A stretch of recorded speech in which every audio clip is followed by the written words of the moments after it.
김예은에게 세상은 흑백 영화 같았다. 10살 소녀에게는 감당하기 힘든 무게의 슬픔이 그녀의 작은 어깨를 짓눌렀다. 1년 전 사랑하는 엄마가 의문의 교통사고로 세상을 떠났다. 평범했던 가정이 한순간에 산산조각 났다. 아빠 김민주는 강력계 형사였고 엄마의 죽음 이후 더욱더 일에만 매달렸다. 특수 마약 수사팀에 합류하여 검은 가면이라는 거대 마약 조직을 쫓고 있었는데 그 위험한 임무 때문에 아빠는 늘 바빴고 예은은 홀로 남겨지는 시간이 많았다. 아빠는 엄마의 죽음 이후로 예은에게 표현하지는 못했지만 깊은 슬픔에 잠겨 있었고 예은은 그런 아빠의 모습을 보며 더욱더 자기 속으로 침잠에 들어갔다. 예은은 매주 주말 엄마의 묘지를 찾았다. 앙상한 나뭇가지들이 하늘을 찌르는 늦가을 묘지는 언제나 고독했다.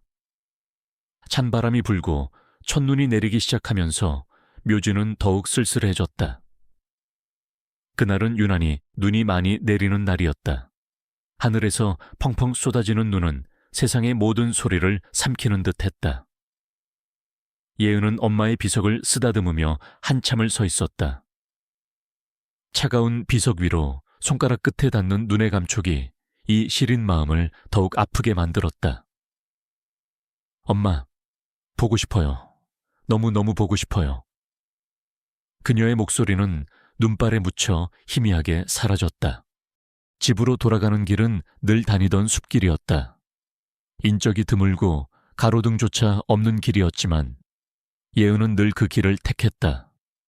엄마와의 추억이 깃든 길이었기 때문이다. 눈은 계속해서 쏟아져 내렸고 이미 무릎까지 쌓인 눈 때문에 발걸음은 청은망은이었다. 하얀 눈밭 위로 예은의 작은 발자국만이 외롭게 이어졌다. 몸은 차가웠지만 이상하게도 슬픔과 함께 어떤 평온함이 그녀를 감쌌다. 그때였다. 숲속 깊은 곳에서 희미하게 무언가 움직이는 것을 발견했다.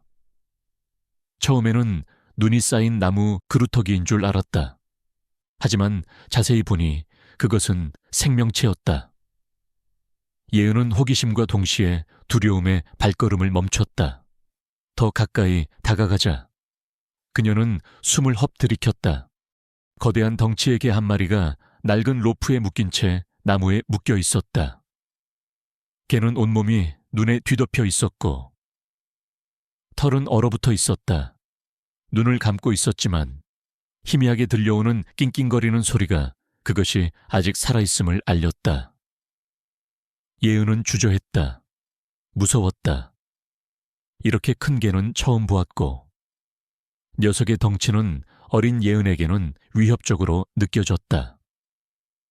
게다가 눈밭에 피처럼 번져 있는 붉은 자국들이 그녀의 심장을 쿵쾅거리게 했다. 하지만 녀석의 미세하게 떨리는 몸과 고통스러운 신음소리가 그녀의 발걸음을 움직이게 했다. 예은은 조심스럽게 개에게 다가갔다. 개의 눈꺼풀이 천천히 열렸다. 깊고 어두운 눈동자가 예은을 응시했다. 그 눈에는 살기나 공격성 대신 절망과 애원, 그리고 깊은 슬픔이 가득했다. 마치 살려주세요라고 말하는 듯했다. 그 눈빛은 예은의 마음을 강하게 흔들었다. 엄마의 죽음 이후 자신도 모르게 닫혀 있던 그녀의 마음의 문이 아주 조금 열리는 듯했다. 예은은 무릎을 꿇고 개의 상태를 살폈다. 녀석의 발은 꽁꽁 묶여 있었고 온몸은 얼어붙어 있었다. 차가운 눈이 살을 파고드는 듯한 고통이 느껴졌다. 불쌍해라. 예은은 작은 손으로 개의 얼어붙은 털을 조심스럽게 쓰다듬었다. 녀석의 몸은 차가웠지만 그녀의 손끝에는 희미한 온기가 전해졌다. 예은은 이를 악물었다. 그녀는 이 개를 그냥 두고 갈 수 없었다. 그녀는 녀석을 살려야 했다. 그녀는 낡은 로프를 풀어주려 했지만 로프는 꽁꽁 얼어붙어 꿈쩍도 하지 않았다. 예은은 주머니에서 작은 가위칼을 꺼냈다. 아빠가 호신용으로 가지고 다니라며 주었던 것이었다. 떨리는 손으로 로프를 자르기 시작했다.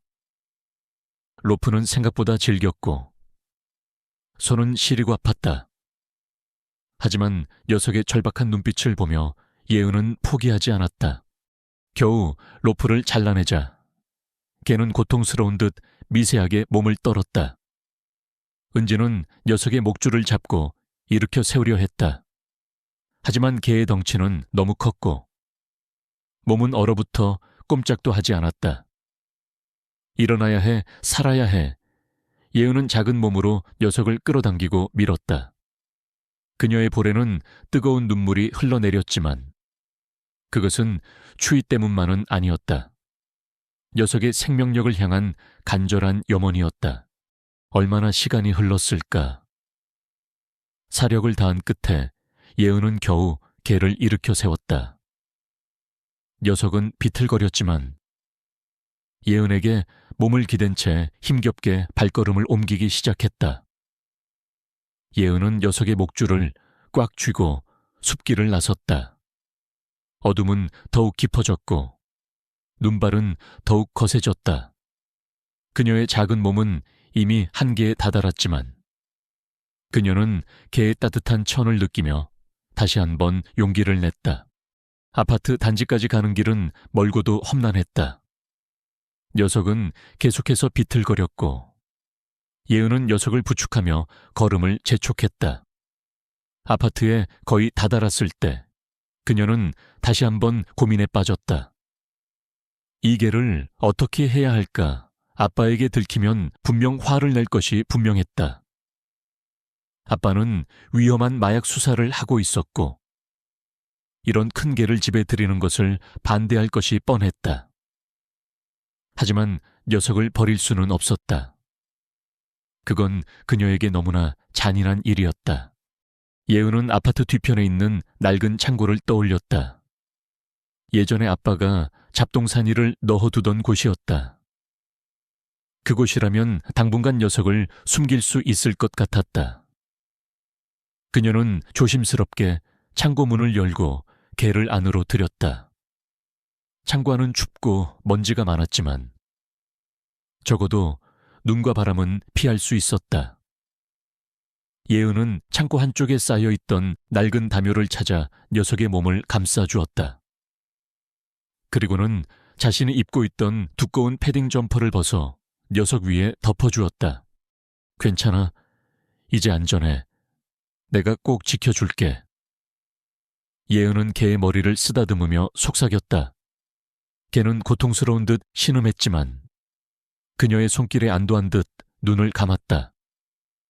예은은 녀석의 옆에 쪼그리고 앉아 한참을 지켜보았다. 녀석의 거친 숨소리가 점차 안정되는 것을 느끼며 예은은 비로소 안도의 한숨을 내쉬었다. 그녀는 꽁꽁 언 손을 비비며 밖으로 나왔다. 밤은 깊어졌고 온 세상은 하얀 눈으로 뒤덮여 있었다. 그녀의 작은 발자국 옆에는 커다란 개의 발자국이 희미하게 남아 있었다. 이 밤의 기적 같은 만남이 그녀의 삶을 그리고 앞으로 펼쳐질 모든 진실을 송두리째 바꿀 것이라는 것을 예은은 아직 알지 못했다. 그녀는 그저 하나의 생명을 구했다는 순수한 기쁨과 함께 알 수 없는 예감에 휩싸여 있었다. 예은은 다음 날 아침 일찍 아빠가 출근하는 것을 확인하고 조용히 창고로 향했다. 밤새 내린 눈으로 세상은 온통 하얗게 변해 있었다. 창고 문을 열자 개는 여전히 담요를 덮고 웅크린 채 잠들어 있었다. 예은은 조심스럽게 다가가 개의 머리를 쓰다듬었다. 녀석은 눈을 뜨고 예은을 올려다보았다. 어제의 절망적인 눈빛 대신 희미하지만 따뜻한 생기가 깃들어 있었다. 예은은 자신이 준비해온 물과 먹이를 개 앞에 놓아주었다. 개는 조심스럽게 물을 마시고 먹이를 먹기 시작했다. 그녀는 개에게 노을이라는 이름을 붙여주었다. 해질녘, 세상이 가장 아름답고 고요한 시간, 녀석을 만났던 그 순간을 기억하기 위함이었다. 노을은 놀라운 속도로 회복했다.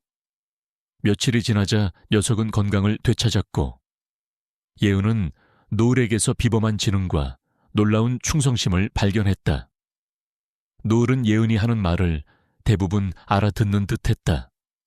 그녀가 앉아 하면 앉았고 이리와 하면 쏜살같이 달려왔다. 노을은 예은의 그림자처럼 그녀의 곁을 따라다녔고 그녀가 잠든 밤에는 창고 문 앞에서 잠을 자며 그녀를 지켰다. 예은은 노을에게서 엄마를 잃은 후 느꼈던 외로움을 조금이나마 잊을 수 있었다. 노을은 그녀에게 단순한 애완동물 이상의 존재가 되어가고 있었다. 아빠 김민주는 여전히 집에 있는 시간이 드물었다. 그는 퇴근 후에도 서류를 뒤적이거나 누군가와 통화를 하느라 바빴다.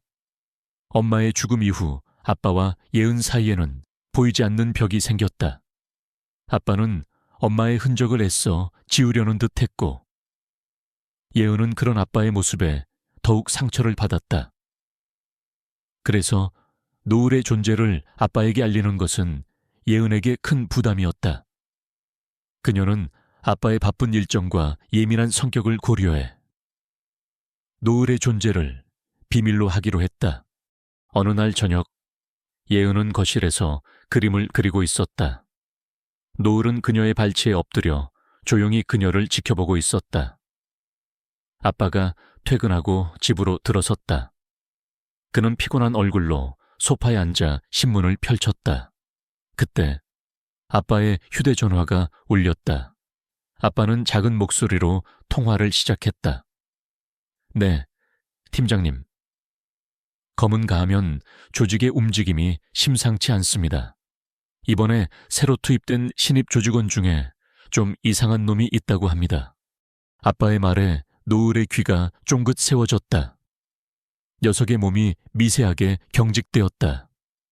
그들의 아지트로 추정되는 곳이 몇 군데 있습니다.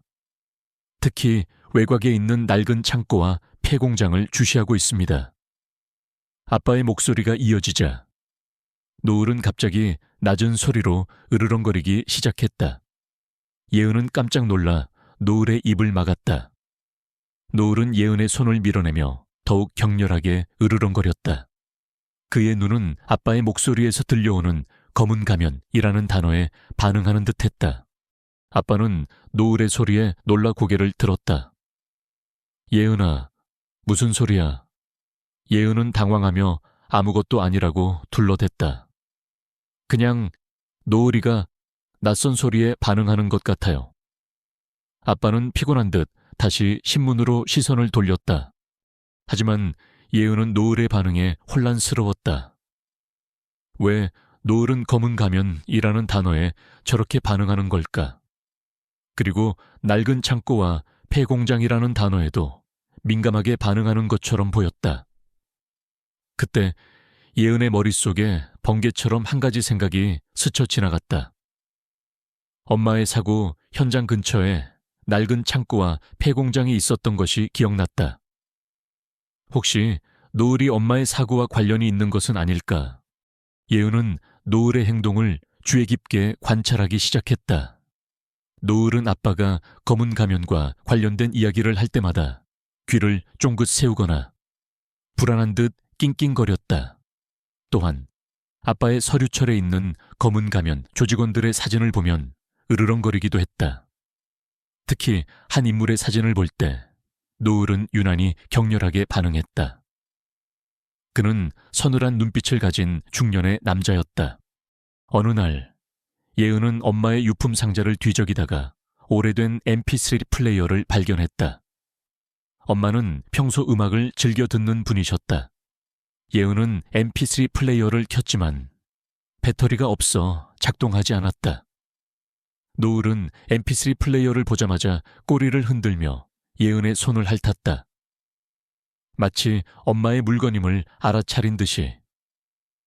예은은 mp3 플레이어를 충전했다. 전원이 켜지자 엄마가 가장 즐겨 들었던 클래식 음악이 흘러나왔다. 음악이 흘러나오자 노을은 마치 홀린 듯 귀를 기울였다. 그리고는 갑자기 낑낑거리며 예은의 옷자락을 물고 거실 한쪽으로 끌어당겼다. 그곳에는 엄마가 생전에 아끼던 낡은 그림 액자가 놓여 있었다. 액자 속에는 활짝 웃고 있는 엄마와 그녀의 품에 안겨 있는 어린 예은의 모습이 담겨 있었다. 노을은 그림을 킁킁거리며 냄새를 맡더니 그림 액자 뒤쪽을 앞발로 긁기 시작했다. 예은은 의아했지만 노을의 행동을 따랐다. 액자 뒤쪽을 살펴보니 틈새에 무언가 숨겨져 있었다.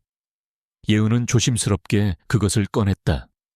그것은 엄마의 손때 묻은 작은 수첩이었다.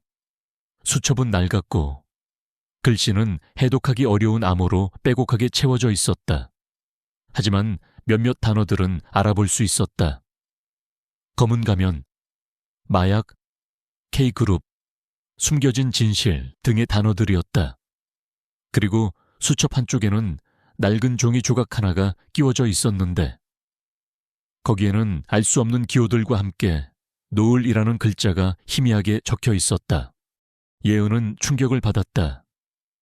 노을이 이 수첩을 찾아준 것이었다. 그리고 노을이라는 이름이 수첩에 적혀 있다니 이것은 우연이 아니었다. 이게는 분명 엄마와 깊은 관련이 있었다. 그녀는 엄마가 단순한 교통사고로 죽은 것이 아닐 수도 있다는 불길한 예감에 휩싸였다. 어쩌면 엄마는 검은 가면이라는 조직의 실체를 파헤치려다 살해당한 것이 아닐까. 그리고 노을은 그 모든 진실을 목격한 유일한 증인이 아닐까. 예은은 노을을 꼭 끌어안았다. 노을은 그녀의 품에 안겨 마치 모든 것을 알고 있다는 듯 조용히 그녀의 눈물을 핥아주었다. 예은은 노을에게서 엄마의 온기를 느꼈다. 그녀는 결심했다. 엄마의 수첩에 담긴 비밀을 풀어내고 엄마의 죽음에 얽힌 진실을 밝혀내겠다고. 그리고 노을이 그 진실을 밝혀줄 중요한 열쇠가 될 것임을 직감했다. 그녀는 이제 더 이상 외로운 소녀가 아니었다. 그녀에게는 노을이라는 든든한 친구가 생겼고 엄마에 남겨진 흔적이 있었다.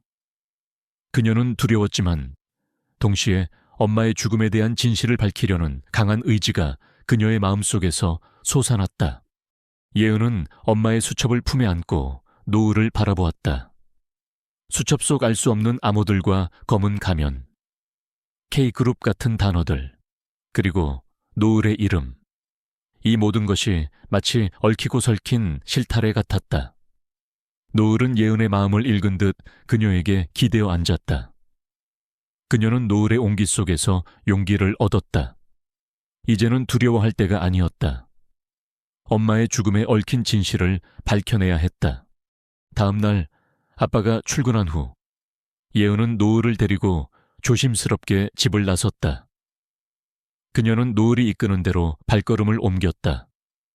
노을은 마치 길을 아는 듯 익숙하게 골목길을 지나 낯선 길로 접어들었다. 녀석의 걸음은 망설임이 없었다. 예은은 노을의 목줄을 꽉 쥐고 그의 뒤를 따랐다.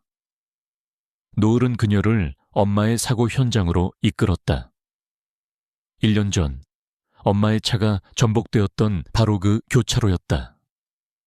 경찰은 단순 교통사고로 결론 내렸지만 예은은 늘 이곳에 올 때마다 뭔가 석연치 않은 느낌을 지울 수 없었다. 노을은 교차로 한가운데서 멈춰 서더니 코를 킁킁거리며 바닥을 훑었다. 그리고는 갑자기 도로 가장자리, 풀이 무성한 배수로 쪽으로 달려갔다. 녀석은 배수로 안쪽으로 고개를 들이밀고 지저댔다. 예은은 조심스럽게 배수로를 살펴보았다. 낡고 녹슨 쓰레기들이 잔뜩 쌓여 있었지만 노을은 포기하지 않고 계속해서 발로 무언가를 긁어냈다. 예은은 노을이 가리키는 곳을 자세히 살폈다. 그리고 그곳에서 작고 반짝이는 금속 조각 하나를 발견했다. 그것은 낡고 바랜 남자 정장 단추였다. 평범해 보였지만 예은은 왠지 모르게 불길한 예감에 휩싸였다. 단추를 줍는 순간 노을은 그녀의 손을 핥으며 꼬리를 흔들었다. 마치 중요한 것을 찾았다는 듯이. 이 단추가 엄마의 사고와 관련이 있을까 예은은 단추를 품에 소중히 간직했다. 노을은 다시 발걸음을 옮겼다. 이번에는 교차로에서 멀지 않은 곳에 있는 낡은 폐공장이었다. 아빠가 검은 가면에 아지트로 의심했던 곳 중 하나였다. 공장은 이미 오래전에 버려진 듯 창문은 깨져 있었고 벽에는 넝쿨이 무성하게 자라 있었다. 을신연스러운 분위기에 예은은 몸을 움츠렸다. 노을은 망설임 없이 폐공장 안으로 들어섰다. 예은은 노을의 뒤를 따랐다. 공장 안은 어둡고 습했으며 퀴퀴한 냄새가 진동했다. 노을은 공장 안을 이리저리 돌아다니며 냄새를 맡았다. 그러다 한쪽 구석에 쌓여있는 낡은 나무 상자 더미 앞에서 멈춰 섰다. 녀석은 상자 사이에 좁은 틈새로 코를 집어넣고 낑낑거렸다. 예은은 상자를 치워 틈새를 넓혔다. 그곳에는 희미하게 혈흔이 남아있는 낡은 천 조각과 함께 마약 거래에 사용되었을 법한 비닐 포장지가 떨어져 있었다. 예은은 그것들을 보자마자 심장이 철렁 내려앉는 것을 느꼈다. 엄마가 이곳에 왔었던 것일까? 그리고 엄마가 이 모든 것을 발견하고 위험에 처했던 것일까? 갑자기 노을이 공장 입구를 향해 맹렬히 지저대기 시작했다. 그의 털이 곤두섰고 눈은 경계심으로 가득했다. 예은은 노을의 반응에 직감적으로 위험을 느꼈다. 그녀는 노을을 데리고 상자 뒤로 몸을 숨겼다. 잠시 후 공장 밖에서 낯선 남자들의 거친 목소리가 들려왔다. 빌어먹을, 누가 여기 들어왔어. 흔적을 남기지 말라고 했는데. 예은은 숨을 죽였다. 노을은 그녀의 품에 안겨 조용히 몸을 떨었지만 그의 눈빛은 여전히 날카롭게 공장 입구를 응시하고 있었다. 남자들은 공장 안으로 들어와 주변을 살피는 듯했다. 은지는 온몸의 털이 곤두서는 것을 느꼈다. 만약 그들에게 들킨다면 상상조차 할 수 없었다. 그때 노을이 예은의 옷자락을 살짝 물고 공장 뒤편에 있는 작은 비상문 쪽으로 끌어당겼다. 예은은 노을의 지시에 따라 조심스럽게 비상문을 통해 공장을 빠져나왔다. 공장을 빠져나온 후에도 노을은 계속해서 예은을 이끌었다. 이번에는 도시 외곽의 낡은 주택가였다.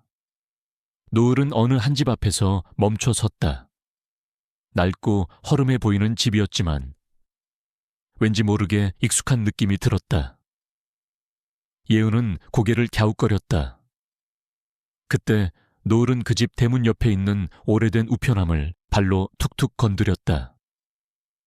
우편함 안에는 쌓여있는 고지서들 사이로 빛바랜 사진 한 장이 꽂혀 있었다. 예은은 사진을 꺼내 들었다. 사진 속에는 젊은 시절의 엄마와 한 남자가 함께 서 있었다. 남자는 바로 아빠의 서류철에서 보았던 노을이 격렬하게 반응했던 서늘한 눈빛의 중년 남자였다. 사진 뒷면에는 엄마의 필체로 강세현, K그룹 대표 측이야 라고 적혀 있었다. 강세현, 그 이름은 엄마의 수첩에도 희미하게 등장했던 이름이었다. 그는 검은 가면 조직과 어떤 관련이 있는 것일까? 예은은 충격에 휩싸였다. 강세현은 현재 K그룹의 대표이자 자선사업가로도 유명한 사회적으로 존경받는 인물이었다. 하지만 엄마의 수첩에 적힌 내용과 노을의 반응, 그리고 이 사진은 그가 겉으로 보이는 것과는 다른 어두운 면을 가지고 있음을 암시하고 있었다. 노을은 예은의 다리에 몸을 비비며 낑낑거렸다. 마치 봤지 이 남자가 범인이야 라고 말하는 듯했다. 예은은 모든 조각들이 맞춰지는 듯한 섬뜩한 기시감을 느꼈다. 엄마는 단순한 교통사고가 아니라 검은 가면 조직과 강세연이라는 인물에 의해 계획적으로 살해당한 것이 분명했다. 엄마는 기자로서 그들의 비리를 파헤치려 했고 그 때문에 목숨을 잃은 것이었다. 그리고 노을은 그 모든 것을 목격하고 그녀에게 진실을 알려주기 위해 나타난 것이었다. 노을이 눈밭에서 반쯤 얼어 죽은 채 발견된 이유도 어쩌면 그들이 노을을 해치려 했기 때문일지도 모른다는 생각이 들었다. 예은은 노을을 꼭 끌어안았다. 그녀의 눈에서는 뜨거운 눈물이 흘러내렸다. 엄마의 억울한 죽음을 생각하니 가슴이 찢어지는 듯 아팠다. 하지만 동시에 복수심과 진실을 향한 강한 의지가 그녀의 마음속에서 끌어올랐다. 그녀는 노을을 지키고 엄마의 복수를 해줄 것을 맹세했다. 집으로 돌아온 예은은 다시 엄마의 수첩을 펼쳤다. 이제는 그 암호들이 조금씩 다르게 보이기 시작했다. 수첩 곳곳에는 마약 거래 장소, 조직원들의 이름, 그리고 강세현의 비자금 관련 정보가 암호화되어 있었다. K그룹은 강세현의 그룹 이름이었고 검은 가면은 그가 이끄는 마약 조직의 별칭이었다. 엄마는 죽음을 예감한 듯 모든 것을 기록하고 숨겨두었던 것이었다. 그리고 노을은 그 모든 비밀을 지키는 수호자였던 것이다. 그날 밤 아빠가 퇴근하자 예은은 망설였다. 아빠에게 이 모든 사실을 말해야 할까 하지만 아빠는 이미 위험한 수사를 진행하고 있었다. 여기에 엄마의 죽음까지 얽혀 있다는 사실을 알게 되면 아빠가 위험해질 수도 있었다. 게다가 노을의 존재도 아직 아빠에게는 비밀이었다. 예은은 잠시 망설였지만 결국 아빠에게 모든 것을 말하기로 결심했다. 아빠는 경찰이었고 이 모든 진실을 밝혀낼 수 있는 유일한 사람이었다. 그녀는 더 이상 혼자가 아니었다. 노을과 아빠와 함께라면 엄마의 억울함을 풀어줄 수 있을 것이라고 생각했다. 그날 밤 아빠 김민주는 평소보다 늦게 퇴근했다. 피곤해 지친 얼굴이었지만 예은은 더 이상 기다릴 수 없었다.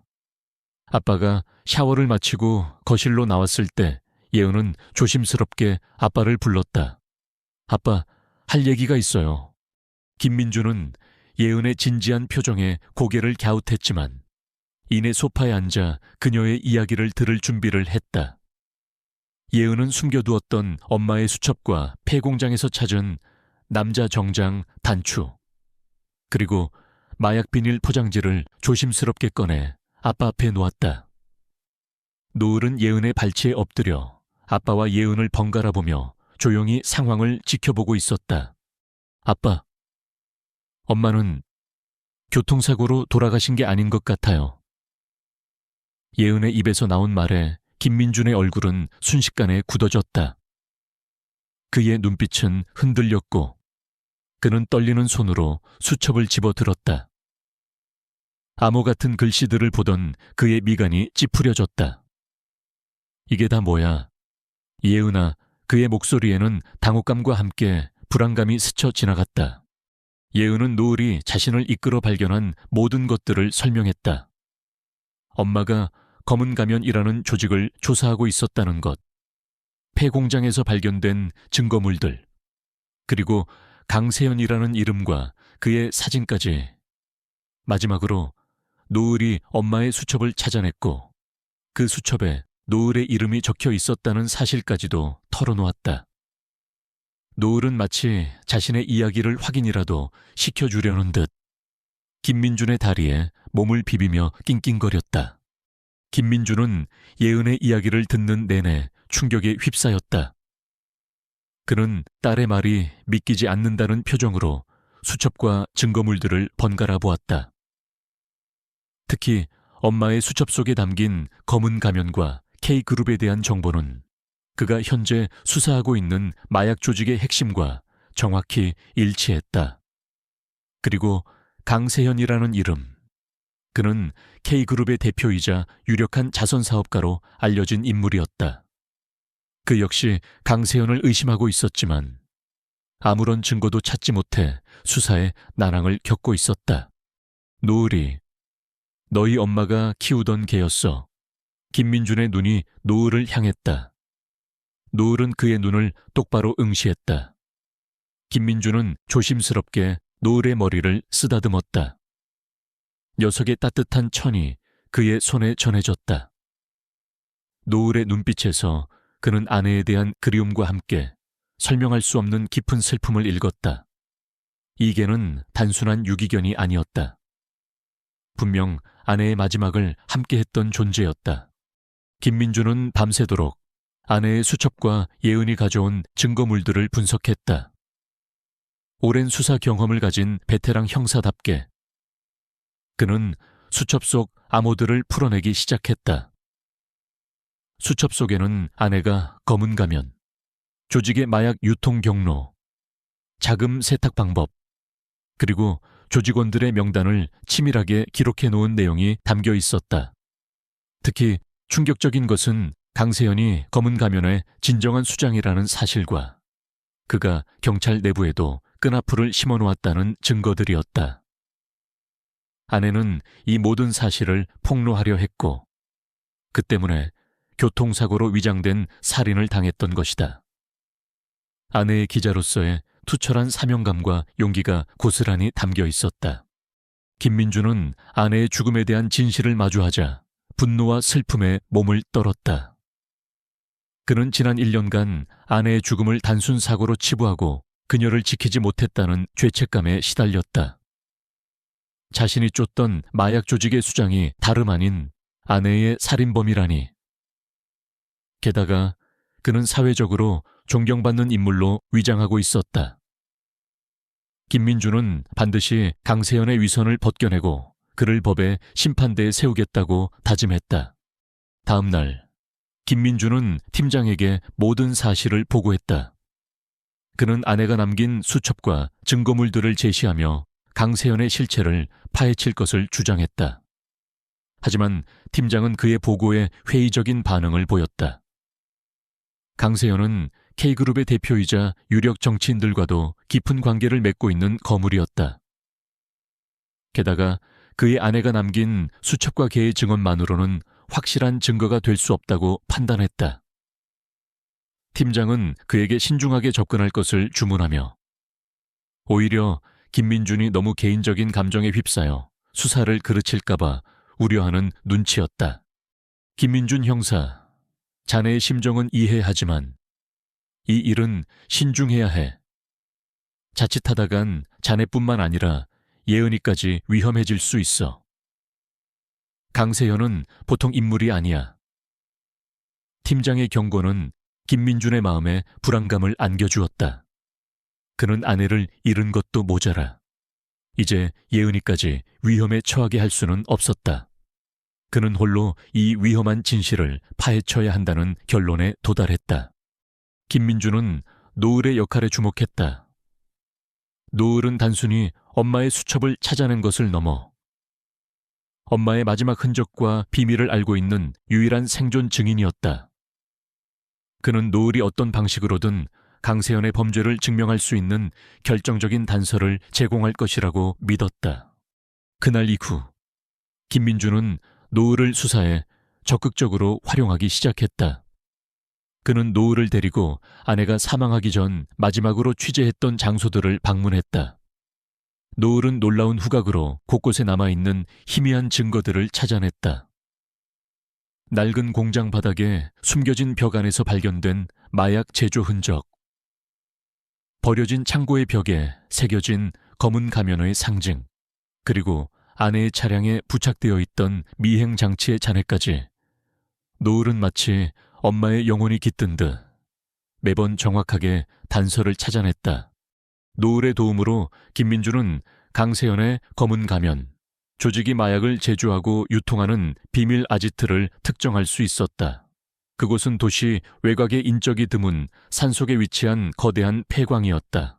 겉으로는 버려진 광산처럼 보였지만 지하에는 최첨단 설비를 갖춘 거대한 마약 제조 공장이 숨겨져 있었다.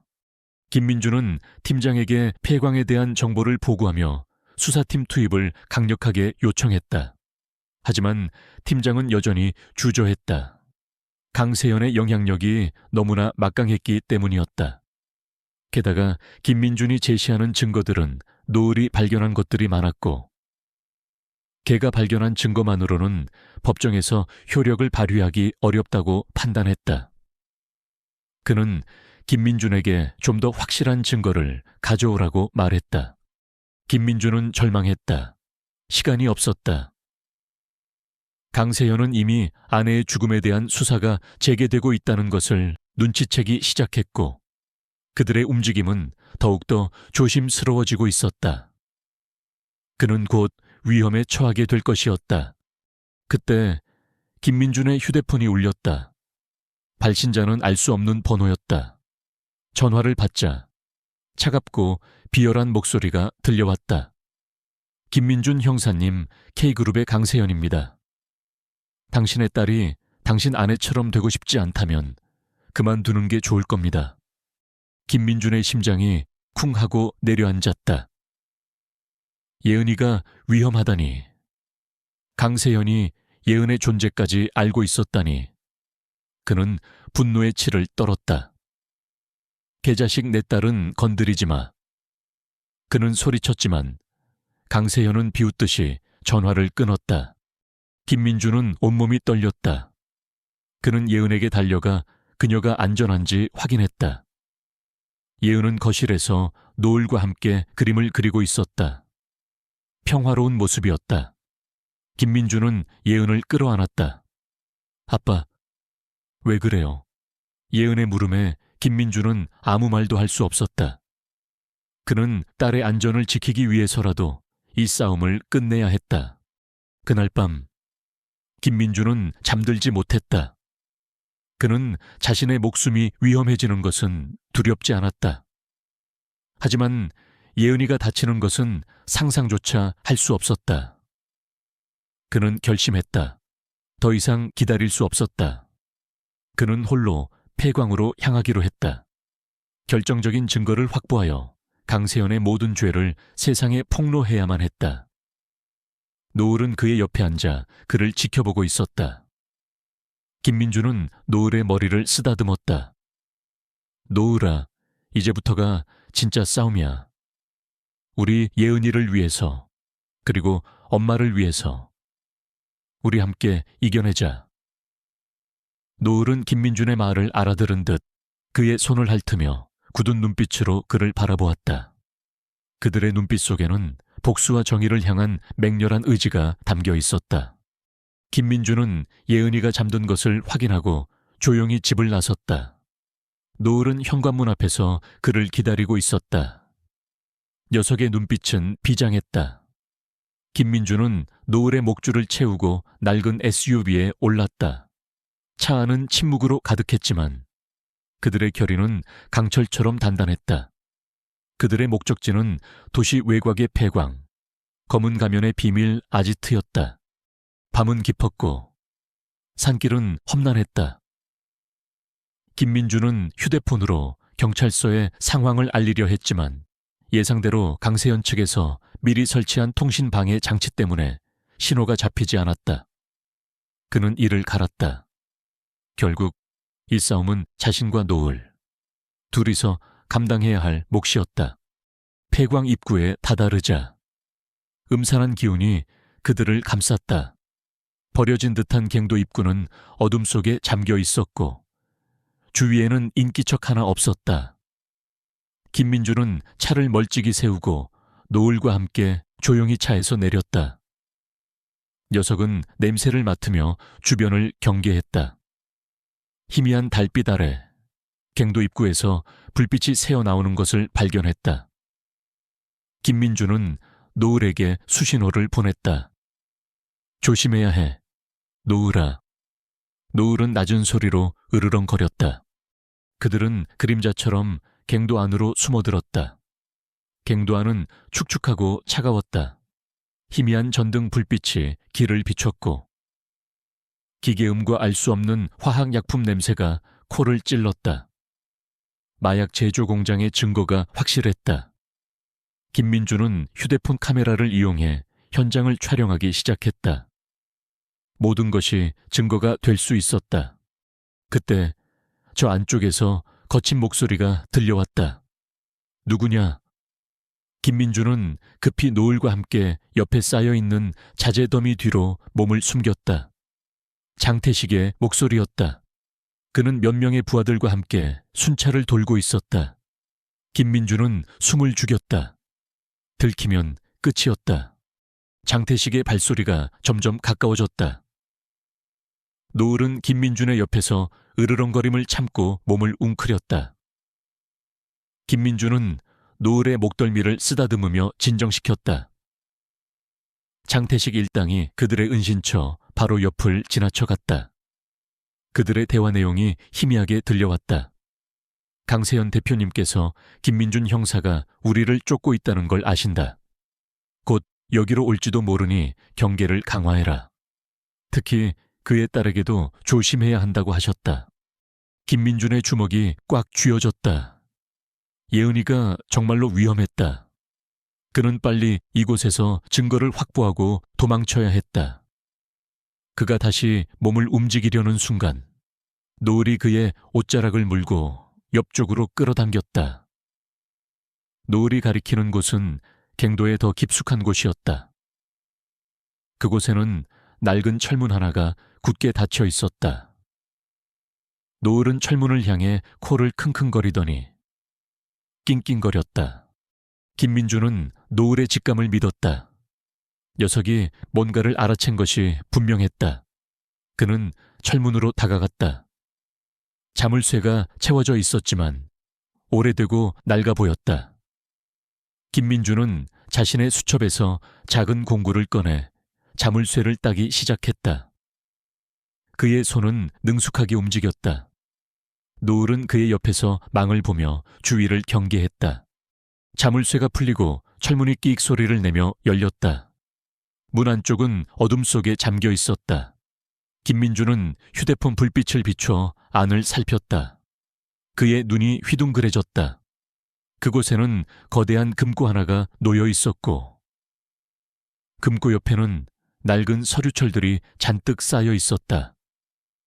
그리고 한쪽 벽에는 누군가의 사진이 걸려 있었는데 바로 강세연의 젊은 시절 사진이었다. 사진 아래에는 작은 명판이 붙어 있었다. K그룹 설립 기념 1995년 김민주는 숨을 헛들이켰다. 이 모든 것이 강세연의 비리와 직접적으로 연결되어 있다는 증거였다. 그는 서둘러 서류철들을 뒤지기 시작했다. 그곳에는 그린 에코시티 프로젝트의 초기 설계 도면, 부실 자재 납품 계약서, 비자금 조성 내역, 그리고 경찰 고위 간부들의 이름과 계좌번호까지 모든 것이 상세하게 기록되어 있었다. 강세연이 경찰 내부에 심어놓았던 끈아풀들의 명단도 그곳에 있었다. 그리고 그 명단 속에는 강준호 서장의 이름도 선명하게 박혀 있었다. 강준호. 김민주는 이를 갈았다. 강준호는 겉으로는 정의로운 경찰의 탈을 쓰고 있었지만 실제로는 강세연의 수족 노릇을 하며 아내의 죽음을 은폐하고 비리를 감춰왔던 것이었다. 모든 퍼즐 조각들이 맞춰지는 순간이었다. 그때 노을이 갑자기 맹렬히 지저대며 문 밖을 향해 몸을 던졌다. 녀석의 눈빛은 이전보다 더 날카롭고 격렬했다. 크르르릉, 멍멍. 김민주는 직감적으로 위험을 느꼈다. 그는 급히 금고 안을 살폈다. 금고 안에는 대량의 마약과 함께 녹음기 하나가 놓여 있었다. 녹음기에는 최종 증거라는 작은 글씨가 붙어 있었다. 김민주는 녹음기를 움켜쥐고 서류철 몇 개를 챙겼다. 그 순간 철문이 쾅 하고 열렸다. 장태식과 그의 부하들이 총을 겨누고 서 있었다. 김민준 드디어 나타났군. 장태식의 얼굴에는 비열한 미소가 걸려 있었다. 이곳에 올 줄 알았다. 내 놈 아내가 그랬던 것처럼 너도 이 모든 걸 파헤치려 드는군. 하지만 헛수고야. 김민주는 노을을 뒤로 물리고 총을 꺼내 들었다. 강세현은 어디 있어? 내 놈들 모두 여기서 끝이다. 그의 목소리는 분노로 떨렸지만 그의 눈빛은 흔들림 없었다. 강세현 대표님은 이미 다른 곳으로 떠나셨지. 내 놈은 이곳에서 죽을 거야. 장태식은 비웃으며 부하들에게 공격을 지시했다. 격렬한 총격전이 벌어졌다. 좁은 갱도 안에서 총성이 울려 퍼졌고 총알이 벽에 박히며 파편이 튀었다. 김민주는 몸을 피하며 방역했지만 수적으로 열세였다. 노을은 김민준의 옆을 지키며 장태식의 부하들에게 달려들어 혼란을 주었다. 녀석은 마치 인간의 싸움에 익숙한 베테랑 전사처럼 움직였다. 한 사내가 김민준의 뒤를 노리고 다가섰다. 노을은 귀신같이 이를 알아채고 사내에게 달려들어 그의 다리를 물어뜯었다. 사내는 비명을 지르며 쓰러졌고 노을은 다음 사내에게 달려들었다. 노을의 활약 덕분에 김민준은 잠시 숨을 돌릴 수 있었다. 그는 녹음기를 조작했다. 녹음기에서 강세연의 목소리가 흘러나왔다. 고동호, 내 놈이 감히 나의 사업을 방해하다니. 네 가족도 너처럼 사라지게 될 거야. 이 모든 것은 강준호 서장이 처리할 것이다. 아내의 이름과 강준호의 이름이 선명하게 들려왔다. 이것이 바로 강세연의 모든 죄를 입증할 결정적인 증거였다. 이런 젠장 녹음기를 빼앗아 장태식이 비명을 질렀다. 그의 부하들이 녹음기를 향해 달려들었다. 김민주는 녹음기를 품에 안고 갱도 안쪽으로 도주하기 시작했다. 노을은 그의 뒤를 따르며 부하들의 추격을 막아섰다. 갱도 안은 미로처럼 복잡했다. 김민주는 노을의 도움으로 미로 같은 갱도를 헤치고 나갔다. 노을은 냄새로 길을 찾았고 위험한 함정을 미리 알려주기도 했다. 그들은 갱도 깊숙한 곳에 있는 지하수로와 연결된 통로를 발견했다. 김민주는 망설임 없이 수로 안으로 뛰어들었다. 물은 차가웠고 어둠 속에 잠겨 있었지만 이 길이 탈출할 유일한 희망이었다. 노을도 망설임 없이 물속으로 뛰어들어 그의 뒤를 따랐다. 차가운 물속에서 장태식의 부하들이 뒤따라 들어왔다. 그들은 총을 쏘며 김민준과 노을을 쫓았다. 김민준은 물속에서 헤엄치며 필사적으로 달아났다. 노을은 그의 옆에서 함께 헤엄치며 그를 지켰다. 수로의 끝이 보였다. 희미한 빛이 새어나오는 곳이었다. 김민준은 마지막 힘을 다해 헤엄쳤다. 그들의 목숨이 걸린 마지막 도주였다. 지하수로를 빠져나오자 차가운 새벽 공기가 그들을 맞았다. 김민준은 허둥지둥 몸을 일으켰다. 폐광에서 벗어나긴 했지만 그들은 여전히 산속 깊은 곳에 있었다. 장태식의 부하들이 언제 다시 추격해 올지 알 수 없었다. 그는 품속의 녹음기와 서류 뭉치를 확인했다. 물에 젖었지만 다행히 내용물은 손상되지 않았다. 노을은 김민준의 옆에서 젖은 몸을 털며 경계태세를 늦추지 않았다. 녀석의 몸에서는 피냄새가 희미하게 풍겨왔다. 총상을 입은 것은 아닌지 김민준은 불안했다. 괜찮아. 노을아, 어디 다친 데 없어. 김민준은 노을의 몸을 살폈다. 녀석은 작은 상처 몇 군데만 있을 뿐. 다행히 심각한 부상은 없었다. 김민준은 안도의 한숨을 내쉬었다. 노을은 그의 손을 핥으며 괜찮다는 듯 꼬리를 흔들었다. 그들은 산속을 헤매기 시작했다. 김민준은 밤새도록 걸어 폐광에서 가장 멀리 떨어진 곳으로 향했다.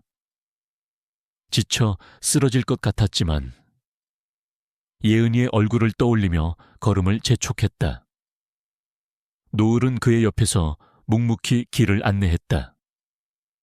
녀석의 뛰어난 후각과 방향 감각은 김민준에게 큰 도움이 되었다.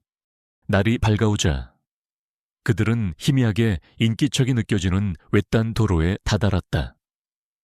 김민주는 자신의 휴대폰으로 다시 한번 경찰에 연락을 시도했다.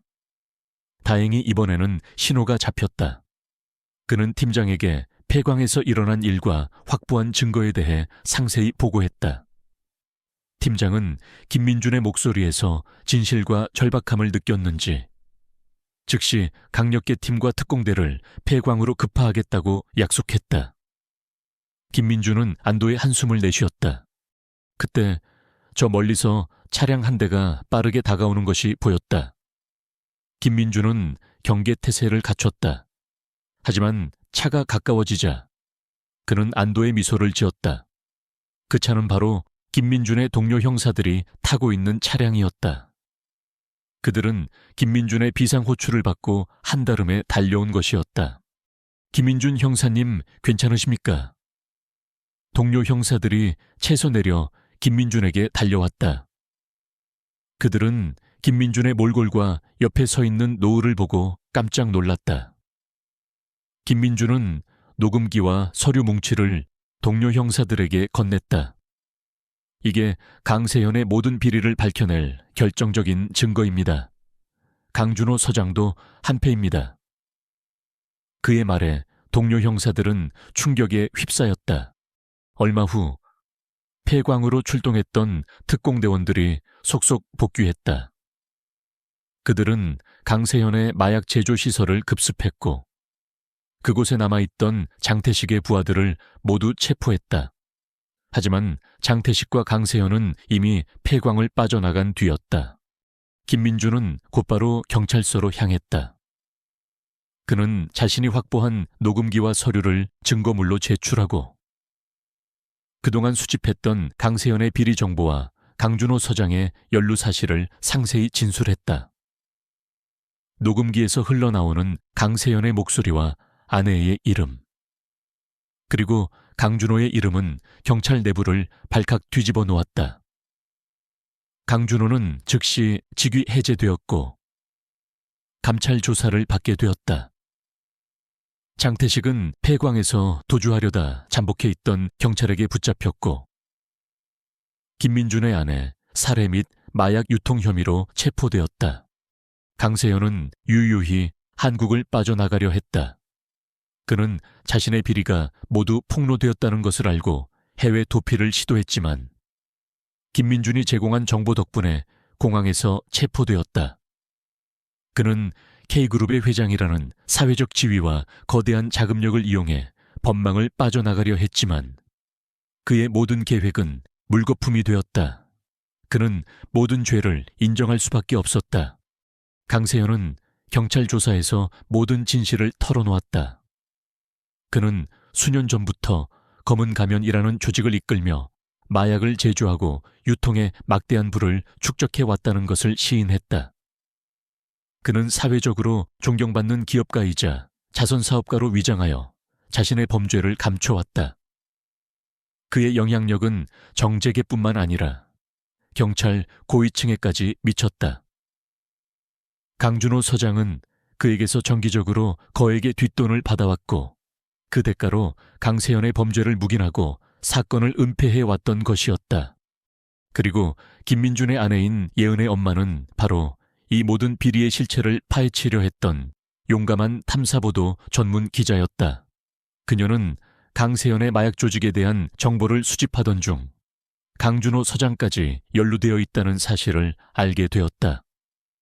그녀는 이 모든 것을 세상에 폭로하려 했지만 강세현은 그녀의 폭로를 막기 위해 그녀의 채 사고를 위장한 장치를 설치하여 살해를 지시했던 것이다. 장태식은 그 명령을 실행했던 핵심 인물이었다. 그는 아내의 사고가 단순 교통사고가 아니라 계획적인 살인이었음을 비로소 알게 되었다. 김민준은 진실을 마주하자 울부짖었다. 그동안 자신이 아내를 지키지 못했다는 죄책감과 분노가 그의 심장을 찢는 듯했다. 강세현은 노을의 존재에 대해서도 진술했다. 아내가 마지막으로 자료를 숨기던 순간 노을이 그 자리에 함께 있었고 강세현은 노을이 자료의 행방을 알고 있을 것이라고 짐작했다. 그래서 그는 장태식에게 노을을 납치하여 고문하고 자료의 행방을 알아내라고 지시했던 것이다. 노을이 눈밭에서 반쯤 얼어 죽은 채 발견된 것은 장태식이 자료를 찾기 위해 노을을 잔인하게 고문한 결과였다. 노을은 고문 속에서도 굴하지 않고 자료를 지키려 했던 것이다. 김민주는 노을의 희생에 다시 한번 깊은 감동과 미안함을 느꼈다. 모든 진실이 밝혀지자 대한민국은 충격과 분노에 휩싸였다. K그룹은 주가가 폭락하고 대규모 시위가 전국적으로 일어났다. 국민들은 정의로운 경찰이 범죄 조직과 결탁했다는 사실에 큰 실망감을 표출했다. 강세현, 강준호, 장태식은 언론의 집중 포화를 맞으며 사회적으로 매장되었다. 이 모든 과정에서 김민준과 함께 가장 큰 역할을 한 것은 다름 아닌 예은이었다. 그녀는 자신의 엄마가 남긴 수첩과 노을이 찾아준 증거들을 통해 사건의 실마리를 제공했고 김민준이 진실을 파헤치는데 결정적인 단서를 제공했다. 그녀의 용기와 지혜는 수많은 사람들에게 깊은 인상을 남겼다. 박도윤 기자 역시 은지의 제보를 바탕으로 특종을 터뜨렸고 전국적인 스타 기자가 되었다. 뉴스를 통해 엄마의 죽음에 대한 모든 진실을 접한 예은은 병원에서 조용히 눈물을 흘렸다. 그녀의 슬픔은 더욱 깊어졌지만 이제는 억울함이나 의심이 아닌 명확한 진실 속에서 오는 슬픔이었다. 그녀는 엄마가 얼마나 용감하고 정의로운 사람이었는지 비로소 깨달았다. 그리고 엄마의 마지막 순간까지 자신과 가족을 지키기 위해 애썼다는 사실에 큰 위로를 받았다. 김민주는 병실에 누워있는 예은의 손을 잡았다. 예은아, 아빠가 미안하다. 엄마를 지켜주지 못해서 너를 위험하게 만들어서. 그의 목소리는 죄책감과 슬픔으로 갈라졌다. 예은은 아빠의 손을 꽉 잡았다. 아니에요. 아빠는 최선을 다했어요. 그리고 이제 진실이 밝혀졌잖아요. 엄마도 분명 기뻐하실 거예요. 노을은 예은의 침대 옆에 엎드려 조용히 그녀의 얼굴을 핥았다. 녀석의 눈빛은 따뜻하고 위로하는 듯했다. 예은은 노을의 머리를 쓰다듬었다. 노을아, 내 덕분이야. 네가 아니었으면 이 모든 진실은 영원히 묻혔을 거야. 정말 고마워. 노을은 그녀의 손에 얼굴을 비비며 꼬리를 흔들었다. 모든 사건이 일단락되자 김민주는 아내의 묘지를 찾았다. 그는 무릎을 꿇고 비석을 어루만졌다. 여보, 이제 편히 쉬세요. 당신의 억울함은 모두 풀렸습니다. 당신은 진정 용감한 기자였고 제가 당신을 지켜주지 못했지만 당신의 희생은 결코 헛되지 않았습니다. 당신 덕분에 수많은 사람들의 생명을 구할 수 있게 되었고 이 사회의 부패한 뿌리를 뽑아낼 수 있었습니다. 그의 눈에서는 뜨거운 눈물이 흘러내렸다. 노을은 그의 옆에 앉아 함께 비석을 바라보았다. 녀석의 눈빛에도 슬픔과 함께 어떤 평온함이 서려 있었다. 김민주는 경찰에 사표를 제출했다. 그는 아내의 죽음 이후 자신 역시 강세연의 비리를 묵인했던 강준호 서장과 다를 바 없다는 생각에 괴로워했다. 그는 이 모든 비극의 책임에서 자유로울 수 없었다. 그는 스스로 속죄하고 예은이와 노을을 위해 새로운 삶을 살기로 결심했다. 그들은 이제 더 이상 과거의 아픔 속에 머물지 않을 것이었다. 김민준이 경찰에 사표를 제출하고 모든 진실이 세상에 공개되면서 예은의 삶에는 비로소 진정한 평화가 찾아왔다. 그녀는 더 이상 슬픔과 의문 속에 갇혀 살지 않아도 되었다. 엄마의 죽음이 단순한 사고가 아닌 용감한 기자로서의 희생이었다는 사실은 그녀에게 깊은 슬픔과 동시에 커다란 자부심을 안겨주었다. 노을은 그녀의 곁을 그림자처럼 지키며 그들의 아픔을 함께 나누고 치유하는 존재가 되었다. 김민주는 예은과 노을을 데리고 도시 외곽의 한적한 마을로 이사했다. 북적이는 도시를 벗어나 자연 속에서 조용히 살아가고 싶었기 때문이다. 그는 작은 목공소를 열었다. 나무를 깎고 다듬는 일은 그의 마음을 차분하게 만들어 주었고, 예은과의 시간을 보낼 수 있는 소중한 기회가 되었다. 예은은 아빠의 목공소에서 함께 시간을 보내며 나무 조각을 만들거나, 노을과 함께 숲속을 산책하며 평범하지만 소중한 일상을 누렸다. 노을은 이제 김민준 가족의 완벽한 일원이 되었다. 녀석은 더 이상 춥고 외로운 눈밭의 유기견이 아니었다. 사랑과 관심 속에서 노을은 더욱더 총명하고 활기찬 모습으로 변해갔다. 예은은 노을에게서 가족의 빈자리를 채워주는 따뜻한 온기를 느꼈다. 노을은 매일 아침 예은을 깨우고 학교 갈 준비를 하는 그녀의 옆을 지켰다. 예은이 학교에 가면 노을은 김민준의 목공소에서 그를 도왔다. 나무 토막을 물어다 주거나 손님들이 오면 꼬리를 흔들며 방였다. 다리와 햇님, 노을과 함께했던 그 두 마리의 셰퍼드들도 새로운 삶을 찾았다.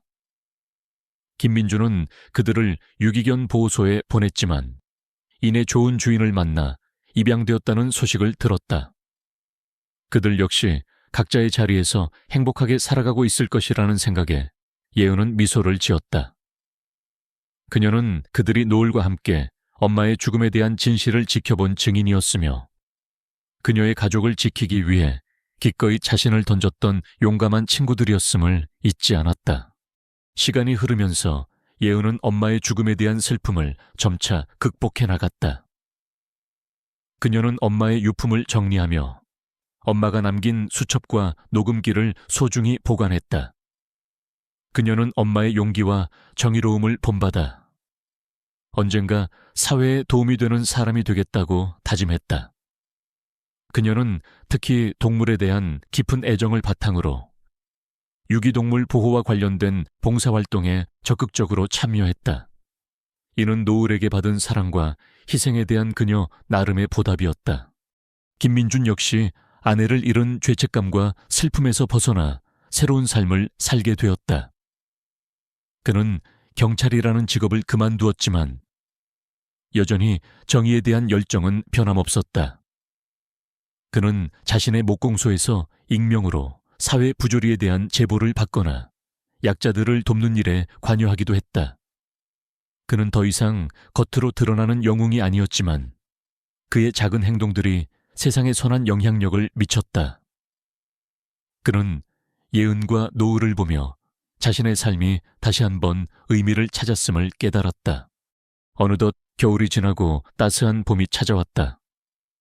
예은은 노을과 함께 마을 뒷산으로 산책을 나섰다. 산에는 파릇파릇 새싹이 돋아나고 여기저기서 꽃들이 피어나고 있었다. 노을은 신이 나서 앞서 달려갔고 예은은 그런 노을의 뒤를 따랐다. 그녀의 얼굴에는 행복한 미소가 가득했다. 산 정상에 오르자 멀리 마을이 한눈에 내려다 보였다. 예은은 노을의 목줄을 풀고 그를 품에 안았다. 노을아, 우리 이제 행복할 거야. 그렇지. 노을은 예은의 얼굴을 핥으며 꼬리를 세차게 흔들었다. 그의 눈빛은 깊고 따뜻했다. 예은은 노을의 눈을 통해 엄마의 따뜻한 시선을 느꼈다.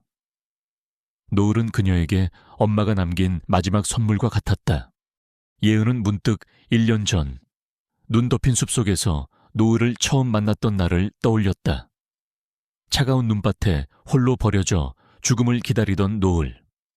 그리고 그를 구하기 위해 자신의 작은 힘을 다했던 어린 자신. 그날의 기적 같은 만남이 그녀의 삶을, 그리고 가족의 운명을 송두리째 바꿔놓았다. 노을은 단순히 그녀가 구한 개가 아니었다. 그는 그녀에게 진실을 가져다 주었고 가족의 억울함을 풀어주었으며 그녀의 마음을 치유해준 구원자였다. 세상은 여전히 불의와 슬픔으로 가득할 수 있지만 예은은 더 이상 두려워하지 않았다. 그녀는 사랑과 용기의 힘을 믿었고 진실은 반드시 밝혀진다는 것을 경험으로 깨달았다. 그녀의 옆에는 노을이라는 든든한 친구가 있었고 마음속에는 가족에 대한 사랑과 희망이 가득했다. 그녀의 삶은 이제 더 이상 흑백 영화가 아니었다. 무지개처럼 다채로운 빛깔로 물들기 시작했다. 그녀는 노을의 머리를 쓰다듬으며 조용히 속삭였다. 고마워, 노을아. 정말 고마워. 노을은 그녀의 목에 얼굴을 비비며 화답했다. 그들은 함께 새롭게 시작될 내일을 향해 나아갈 것이었다.